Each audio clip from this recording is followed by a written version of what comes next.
اور یہ جو آپ کی محبت ہے حضور کے ساتھ، بسا اوقات محبت وارفتگی میں ہوتی ہے، افراط ہوتا ہے اس میں۔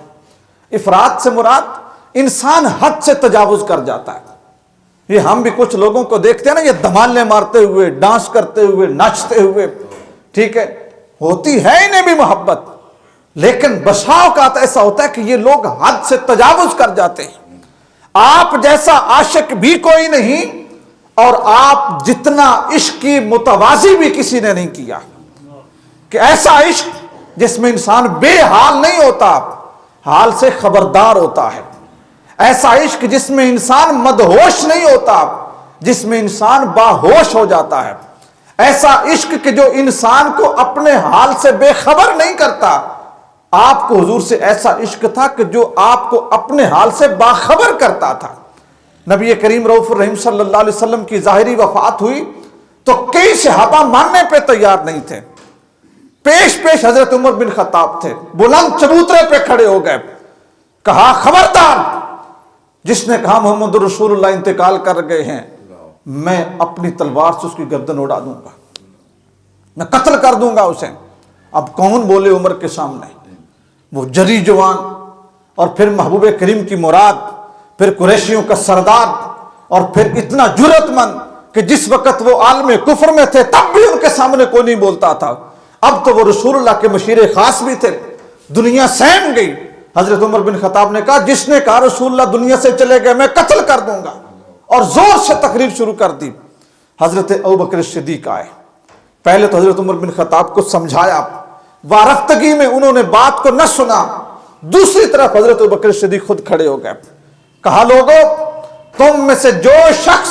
محمد الرسول اللہ کی عبادت کرتا تھا وہ یہ بات سن لے، محمد الرسول اللہ دنیا سے چلے گئے ہیں، اور جو اللہ کی عبادت کرتا تھا وہ یہ بات سن لے کہ وہ حی قیوم ہے، اسے موت نہیں آئے گی، محمد اللہ کے بندے تھے، دنیا سے رخصت ہو گئے، ما محمد الا رسول، ان کا منصب اللہ کا رسول ہونا تھا، انہوں نے اللہ کا پیغام پہنچا دیا، وہ دنیا سے چلے گئے، ان کا خدا باقی ہے۔ اتنی پر اثر پر تاثیر تقریر تھی، سارے کے سارے لوگ حضرت عمر بن خطاب کی طرف سے پلٹ کے حضرت ابوبکر صدیق کی طرف ہو گئے۔ اس کے بعد پھر سقیفہ بنی ساعدہ منعقد ہوا، جہاں پہ مجلس مشاورت ہوئی، سب لوگ بیٹھے۔ حضرت عمر بن خطاب رضی اللہ تعالیٰ عنہ جس وقت بیعت کرنے لگے تو حضرت ابوبکر صدیق سے کہا اے ابوبکر میں آپ کی بیعت اس لیے کر رہا ہوں کہ رسول اللہ صلی اللہ علیہ وآلہ وسلم کے بعد آپ اس امت میں سب سے افضل ہیں، آپ اس امت کی کشتی کو منجدھار سے پار لے جائیں گے، آپ اس امت کی ضرورتوں کو سمجھتے ہیں، اور جیسے آپ مسند کے اوپر بیٹھے تو میں نے پہلے کہا کہ آپ کا عشق بے رہ رو عشق نہیں تھا، اپنے محبوب کے مشن سے بھی محبت تھی۔ حضور ضیاء الامت رحمۃ اللہ علیہ ایک بات ارشاد فرماتے تھے، آپ فرماتے تھے میرے کچھ محبت کرنے والے وہ لوگ ہیں جو مجھ سے محبت کرتے ہیں، جو مجھ سے محبت کرتے ہیں،